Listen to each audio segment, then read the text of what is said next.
Go for it. Friggin' what up, dude? Strider Wilson, I'm the host of this podcast that's mine, gonna be called History is Dank. History is Dank with Strider Wilson. Dankness from the past. Friggin' what up, dude? Welcome back to History is Dank. Dude, I'm your host, Strider Wilson. This is, oh wait, how dare I skip an integral part of this pod. As always, keeping it consistent in 2024, we got the legend of the sticks.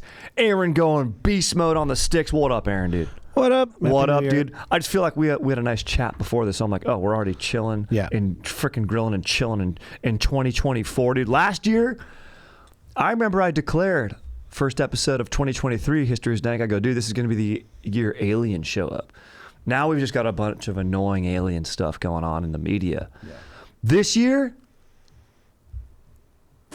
it's going to be, I don't know, dude. Something sick, something chill. I'm going to buy a flamethrower maybe. 2024, we're just keeping it tight, dude.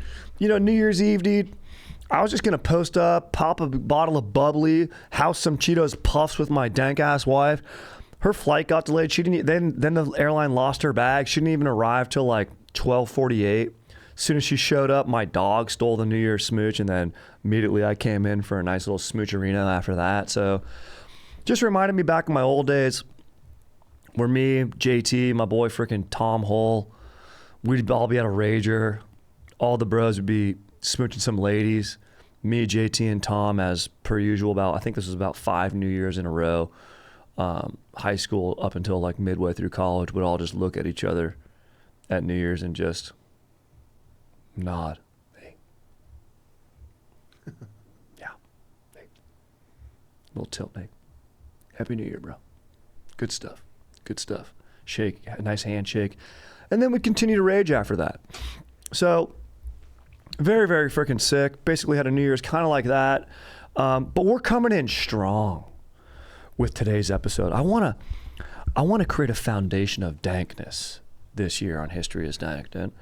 And what do you build? You want your foundation to be strong. And you want your foundation to be a rock. And we are doing the history of The Rock. Not Dwayne The Rock Johnson. But no, a little movie that came out in 1996, directed by Michael Bay, featuring the likes of legends such as Nick Cage, Sean Connery, Ed motherfucking Harris, and some other dudes. I mean, I could list a bunch off if you like. What'd you say? I could list a bunch off if you like. Yeah, please. Aaron, this is, yes. David Morse, Michael Biehn, the dude from Old Dads. The John dude C. from McGinley, Bokeem Woodbine. Bokeem, yeah, that's him. There's so many. There's so many John good actors in that. Spencer. Who's the dude who plays like second in command to Ed Harris? David Morse. Yeah, David Morse, good actor. Great, yeah. I mean, if you ever heard of VX Nerve Agent, yeah, bro. You know, we got an international audience here on History is Dank. We got some bros listening from across the pond. They might not be familiar with what The Rock is in reference to, and that is the island of Alcatraz, resting on 1.5 miles, or if you are listening from across the pond, about 2 kilometers, off the coast of mainland San Francisco, right there in the San Francisco Bay. Tiny little island. If you were to swim from Alcatraz to San Francisco, you would land at the biggest tourist attraction in San Francisco. What is that? The pier, yeah. The pier? Yeah. So, just to set the table a little bit, let's do our due diligence here on History is Dank, as we always do. Let's do a little hard history, talk about the island itself, and then get into the beautiful feature that is The Rock. I mean, you know, on July 14th, I always do a Con What is with me in episodes featuring inmates and prisoners? They're my favorite type of movies, I think. Maybe. Do I want to get incarcerated? No, you don't. No, I don't. No. I want to get out. That's the thing. It's dudes getting. Yeah, but here's the thing about The Rock. Its tagline: only one man has ever broken out. Now 5 million lives depend on 2 men breaking in. Let's go. That's just good stuff. Aaron, do you like this movie? Love it. It's a great movie. It's Michael Bay's best. I agree. Yeah. It's not really his opus. I always use that incorrectly, but it is his best work. Yeah. Whatever the Greek or Latin term is for your best work, not the coup de grace. It's the final blow in a battle. By the way, have you seen Napoleon yet? No. I haven't seen it either. I heard Schmolian? it was so bad. I heard it was too. Heard it was too, even though it's my boy Ridley Scott. Scott, come on. These are my boys. Is Tony Scott related to Ridley Scott? Brothers, yeah. Oh, I mean, come on. Yeah, R.I.P. I know. So, the island itself was first explored in 1775 by Lieutenant Juan Manuel de Ayala, who named it Isla de los Alcatrazes, or Isle of the Pelicans. That's Alcatraz in Spanish is pelican. So you didn't learn nothing on this episode. Then it was sold in 1849 to the U.S. government from Spain. And then they put Same year as the gold rush. Yeah, you're right. They needed it, dude. And guess what they needed? A lot of ships were coming in. Probably, necessity is the mother of invention. They put a lighthouse on the island in 1854. A lot of fog rolls in there, a little microclimate. Surprised there wasn't one there sooner. So the lighthouse was the only structure there in 1854. Thereafter, buildings were erected. What up? How many? 69? Let's go. Let's go, dude. I wonder if they were popping up wood to create those structures, dude. Was it on April 20th? Let's go. We're on fire in 2024 over here, dude. Also, there was a little fire that burned down some buildings, but that was later in the 70s. We'll get to that. So these buildings are popping wood, and one of them is a garrison erected in 1859. In 1861, the island was designated a residence for military officers, and it first served as a military prison. Or after a residence, I should say. That's what it first served as. But then after that, it became a prison for military personnel. Funny enough, in the movie The Rock, it's military personnel that take it over. Elite soldiers. Yeah. We'll get into that. Buckle up for that. From 1930 to 1963, it probably most famously serves as a federal prison. Dangerous civilian prisoners are sent there. Among them, most famously, Al Capone, Machine Gun Kelly, Robert Stroud, the Birdman of Alcatraz, the subject of the 1962 film of the same name. And we'll get into this, I believe the guy's name was played by Clint Eastwood. It's like, is it Frank Mitchell? Frank Morris. Frank Morris. Boom. He famously, on June 11th, 1962, after 6 months of meticulous preparation, 3 inmates. So in the film, they reference one guy only to ever escape, but in reality, No, the 3 get out. the 3 do. Exactly. So it's actually, that tagline is incorrect. Yeah.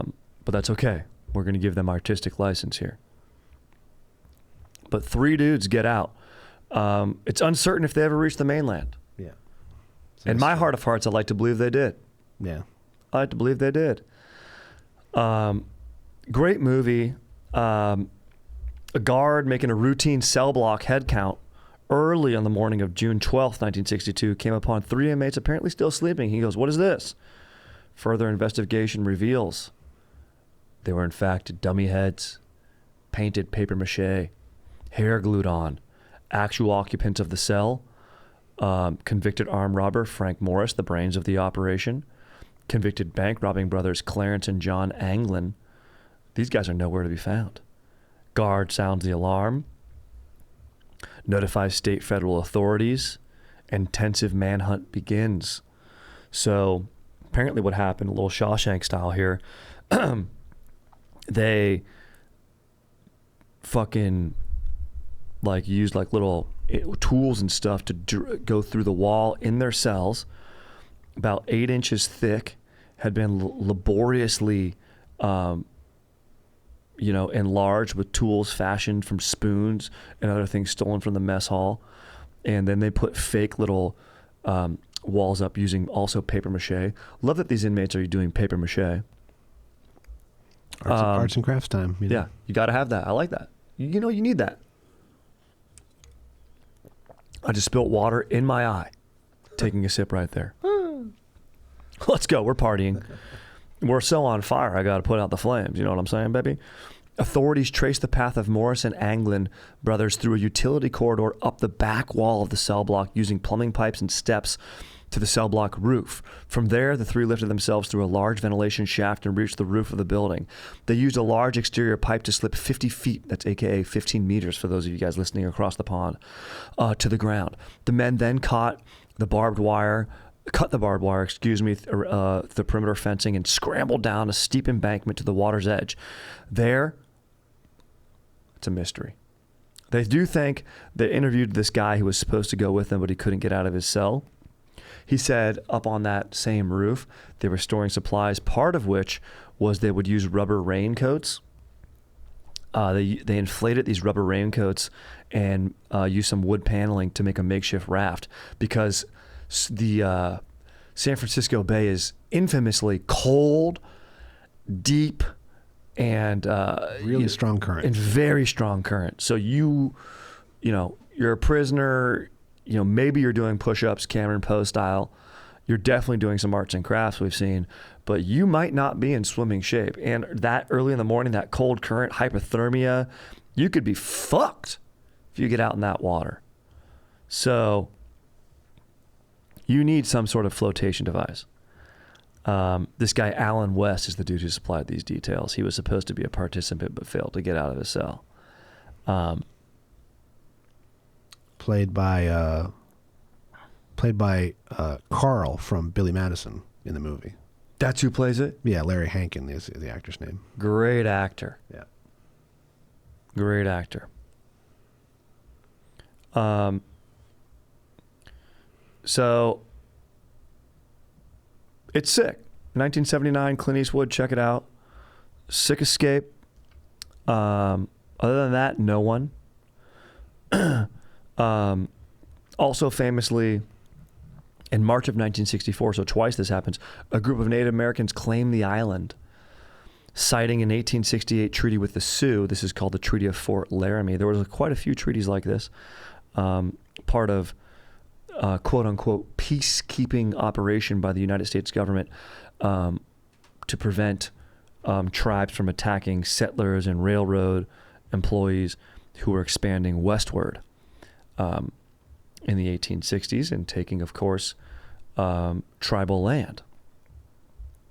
And in 1969, so, this is like 100 years later after the treaty, once again, members of they call themselves the American Indian Movement. It's different tribes banding together here. They occupy the island, demanding the deed to the island, refusing to leave until they were forced off by federal marshals in June 1974.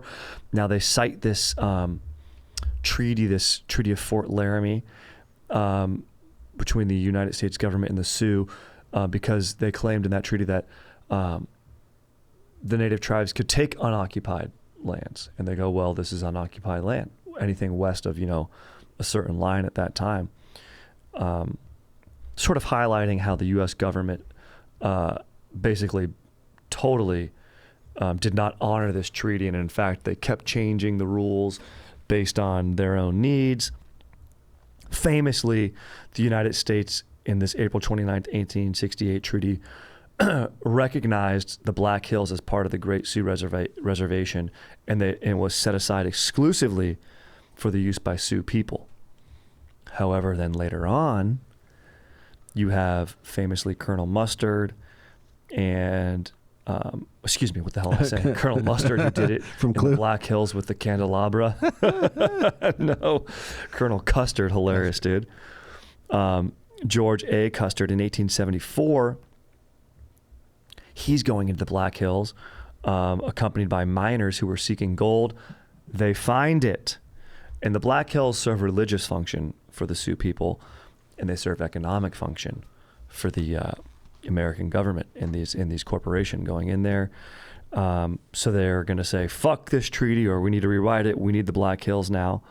And of course, if you're the Sioux, you go, well, what the hell? We signed a deal. We moved. Like, you guys have been taking tons of our lands. We've been giving up, tons of acreage from previous treaties, like in 1854 and such and so on. And you were supposed to be able to hunt here freely in accordance with the treaty rights. Custer's like, nope. He's leading this army detachment, and he encounters an encampment of Sioux and Cheyenne at the Little Bighorn River. Custer's detachment was, of course, annihilated. And then beyond this, there's other skirmishes and, tragic history that ensues that, eventually leads to this occupation in 1969 by this group. And, they're eventually escorted out. But in any case, It lasts 5 years, though. That's crazy. 69 to 74? Yeah. Wow. Yeah. So a long time, and then first in 1964, then again in 69, but then until 71. 71. There. Okay. Oh, it says 74? You said 74 before. But Oh, I'm a dumbass. Okay. Also said Colonel Mustard. Guys, don't trust anything I'm saying unless it has to do with, no. Sorry, hey, we're recording this in the morning of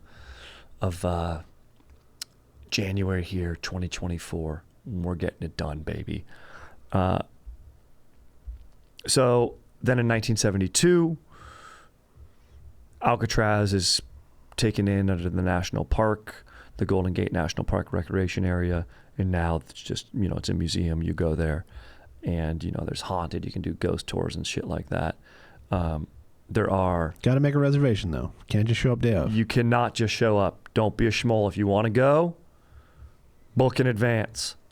Like anything. True that. Do some research. You know what I'm saying? Don't just show up willy-nilly, although there is a beauty of spontaneity. What is this, a first date? We're going to walk to an ice cream spot after coffee? No. There's two things you got to make an appointment for. DMV, Alcatraz. Correct. That's it. Let that be your New Year's resolution. Make some appointments, dude. Book in advance. That's what I'm doing in 2024.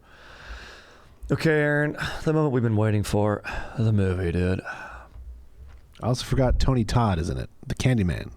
Oh, yes. Although and in the he's the movie- one who has got the famous line in The Rock. This shit works. Yeah. One of the best lines in the movie he ends up when he's being- got his knife. He ends up being the Rocket Man. Yes, he does. Yes. A lot of good lines in this movie. Winners go home and fuck the prom queen. I mean, a lot of great one-liners. Those of you that hadn't seen it, you watch it. I'm going to give you a brief synopsis here, but basically, you got great performances from Connery, Cage, Harris. Connery plays a character known as Mason, an intelligence expert who's been in prison for 30 years. British intelligence, by the way. Basically kind of like a James Bond type guy. Then you got Nicolas Cage, a.k.a. Godspeed. He's an FBI scientist. And you got Ed Harris. Stanley Goodspeed. Yeah, you're right. Stanley Goodspeed. Goodspeed. Yeah. You know what your name means? Godspeed. Yeah. Crusaders would say it before they'd go out on their journeys. Well, I wish you good luck, Godspeed. And if you ever find yourself in a church in Kentucky, sitting 4th row, 3rd pew, little spoiler alert. Honey, you want to know who killed Kennedy? Then you got Ed Harris, General Hummel, war hero. And he's got a mad scheme to wage chemical warfare against San Francisco because Harris and his men, look, they steal this VX gas nerve agent, Okay, Yeah, he uses the opening scene is them stealing it. The opening scene, exactly. Like over credits, it's all action and it's them stealing the stuff. And they have to leave a guy behind because one cracks. Yep. Yeah, you're right. Cool. They occupy former prison island, Alcatraz. They take civilian hostages, and they threaten to fire deadly rockets at San Francisco unless their demands are met. What are the demands? Well, Hummel has 3 Purple Hearts, 2 Silver Stars, and a Medal of Honor. And he's angered that 83 men have died under his command and have never been recognized because they were on secret missions that the government denied even existed. So part of that recognition would be payouts for the families, and he wants $100 million in payments to their next of kin. This is what you gotta like. You gotta like a villain who's got code, he's got honor. That's something, we can kind of get behind. We just can't really get behind his means. So this film's got that in spades. You know who one of the hostages is? I saw in a rewatch recently. Is comedian Lunel. Really? Yeah. And what's his name giving a tour in the beginning of the movie? Who's the famous guy? It's like it's a guy from SNL. commercials. It's a guy from commercials. You've seen him in a million commercials, but I don't think it's a SNL guy. Oh, it's not. What's his face from Jingle All the Way? The great. Phil Hartman? No. It's not Phil Hartman. No, it's a guy that. I love. It's a guy that's been in a million commercials in the 90s. Is Phil Hartman giving a tour in Joe Dirt? Maybe. Oh, he's giving a tour in some movie. I love Phil Hartman. Yeah. Rest in peace. Anyways, Ed Harris, aka General Hummel, he's got these deadly missiles loaded with VX nerve agent that will take out the entire city, maybe even the entire western seaboard. I like when they say that in movies. And we've already seen at this point good speed, think fast, while sealed in an airtight chamber with deadly chemical bomb. He deactivated it. So this guy's got skills, even though he's a dork. He's not really doesn't really have the field experience, but he's got skills when it comes to chemicals, and he's a good scientist. He joins the task force because they got VX agent that the Pentagon assembles here. Task force of FBI agents, Navy SEALs to go in and take out these Marines that have taken over Alcatraz. And of course, who do they enlist? Mason, a British spy who we learned successfully stole all of J. Edgar Hoover's secret files, even the truth about JFK's assassination, before being secretly jailed for life without trial. Pretty fucked, you ask me. Mason's qualifications, look, he's a jailbreak expert, only man to ever escape successfully from Alcatraz.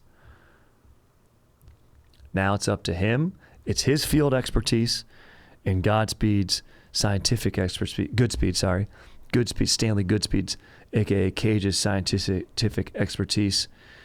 He needs to go back in there. Well, at first it was just consulting. The two of them were just consulting from San Francisco, and then they're like, "Oh no, dude, you're going. Goodspeed, you're going." You're right. Connery's like, "Well, I'll remember when I get over there." Yep. And Connery, you go, why would he even help? But he apparently maybe has a daughter that lives in the San Francisco mainland to give his character some, sort of motive there. Otherwise, why would he even help? Yeah. They do promise him his freedom. Yeah, they promise his freedom. But the main agent in charge, I forget that actor's name, to do with the stash. John Spencer's the guy who tears up the contract. Yes, John Spencer. He's the guy who never attends. William Forsythe is the guy with the mustache. He's the head of the FBI. Love William Forsythe in this. And and then Stanley Goodspeed's got he vaporized. Body can do that? Oh yeah. Oh yeah. Oh yeah. And it comes down to the wire. They're going to the government's going to, they have jets that go under the Golden Gate Bridge, load it with plasma, thermite bombs. Plasma, Yeah, thermite plasma that's going to take out the gas, basically annihilate the entire island and the civilians, but it's going to be sort of Machiavellian here. It's going to be, look, it's lesser of two evils. But, they're going to give Goodspeed and Mason, every second while they're on that island to save the day. And you're just going to have to watch and find out if he's able to, They've got and it's fun. Every turn, there's a good action sequence. Even they go back, Sean Connery gets a sick-ass haircut in the movie, not a penis haircut, and then this results in a chase scene. From comedian Anthony Clark. Really? Oh, yeah. Let's go. Oh, yeah, he's good in that. Yeah. And a little stereotypical now, but true. But this is Bay. Yeah.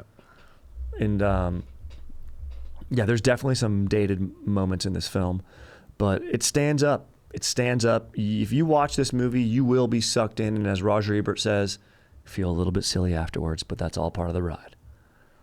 It's all part of the ride.